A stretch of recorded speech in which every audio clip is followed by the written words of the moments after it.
Hi guys, আজকে share করব easy একটা এগ নুডলসের রেসিপি।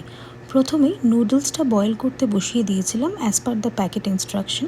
যেহেতু এগ নুডলস তাই ডিমটাকে আলাদা করে ভুর্জি বানিয়ে নিয়েছিলাম একটু সল্ট, পেপার আর গ্রিন অনিয়ন দিয়ে। কড়াইতে তেল গরম হলে একটু রসুন কুচি ফোড়ন দিয়ে পেঁয়াজ আর কালারিং ক্যাপসিকামগুলো ভাজা বসিয়ে দিয়েছিলাম। তোমরা চাইলে অন্য ভেজিটেবলসও অ্যাড করতে পারো, লাইক ক্যারট অ্যান্ড বিনস। এবারে একটা সস মিক্স বানিয়ে নেব green chilli sauce, soya sauce, tomato sauce, red chilli sauce এগুলো দিয়ে। আমি দেখেছি আলাদা করে সসটা ডিরেক্ট কড়াইতে অ্যাড করার থেকে এভাবে যদি একটা মিক্স বানিয়ে নিয়ে অ্যাড করি তাহলে টেস্টটা অনেক বেটার লাগে। একটু গার্লিক পাউডার, অনিয়ন পাউডারও এই মিক্সটার মধ্যে অ্যাড করেছিলাম। আর চিলি ফ্লেক্সটা নিজেদের স্বাদ অনুযায়ী অ্যাড করতে হবে। আর প্রতিটা সসে যেহেতু সল্ট থাকে তাই নুনটাও বুঝে শুনে অ্যাড করতে হবে। ব্যাস এই মিক্সটা করে নিয়ে এবারে আমরা অ্যাড করে দেব যে ভেজিটেবলসটা ভাজা হচ্ছে সেটার মধ্যে। এবারে খুব ভালো করে মিক্স করার পালা। গ্যাসটাকে একটু কমিয়ে দেব যাতে সসটা পুড়ে না যায়।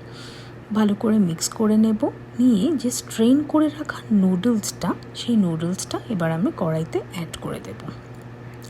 আমার মতো তোমাদেরও কার কার নুডলস খেতে খুব ভালো লাগে অবশ্যই আমাকে কমেন্ট করে জানিও। এবারে খুব হালকা হাতে সসটার সাথে ভেজিটেবলসগুলোর সাথে নুডলসটা মিক্স করব। আর গ্যাসটা এই সময় একটু কমিয়ে দেব যাতে নুডলসগুলো ভেঙে না যায়, তাই খুব হালকা হাতে মিক্স করতে হবে। এবারে ভেজে রাখা ডিম ভুর্জিটা অ্যাড করে দেব। তোমরা যদি ভেজ নুডলস বানাতে চাও তাহলে এখানে পনিরও ভেজে রেখে পরে এই সময় অ্যাড করে দিতে পারো। এবারে একটার সাথে ভালো করে নুডলস অ্যান্ড সব কিছু গ্যাসটাকে মিডিয়াম ফ্লেমে রেখে আমি ভালো করে মিক্স করে দেব। মিক্সিংটা করার পরে যেটা আমি অ্যাড করব সেটা হচ্ছে একটু স্প্রিং অনিয়ন। অল্প করে স্প্রিং অনিয়ন কেটে রেখেছিলাম, সেটা অ্যাড করে দেব। এই সময় যদি তোমরা চাও অল্প করে একটুখানি চিলি ভিনিগার অ্যাড করতে পারো। সেটা যদিও একেবারেই অপশনাল, না থাকলে কোনো প্রবলেম নেই, অ্যাড করার দরকার নেই, বাট দিলে টেস্টটা ভালো হয়।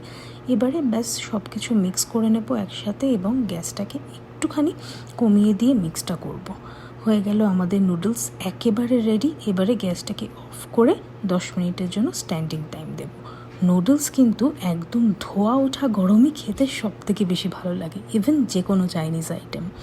তাই 10 মিনিট স্ট্যান্ডিং টাইম দেওয়ার পরে ঢাকনাটা খুলে আমি একদম গরম গরম সার্ভ করেছিলাম এগ নুডলস। এবং রেসিপিটা একবার তোমরা ট্রাই করে দেখো, অসাধারণ লাগবে খেতে। কেমন লাগলো ভিডিওটা অবশ্যই আমাকে কমেন্ট করে জানিও, লাইক করো আর চ্যানেলটা সাবস্ক্রাইব করতে ভুলো না। দেখা হচ্ছে নেক্সট ভিডিওতে, নতুন কিছু নিয়ে ফিরে আসবো খুব শিগগিরই।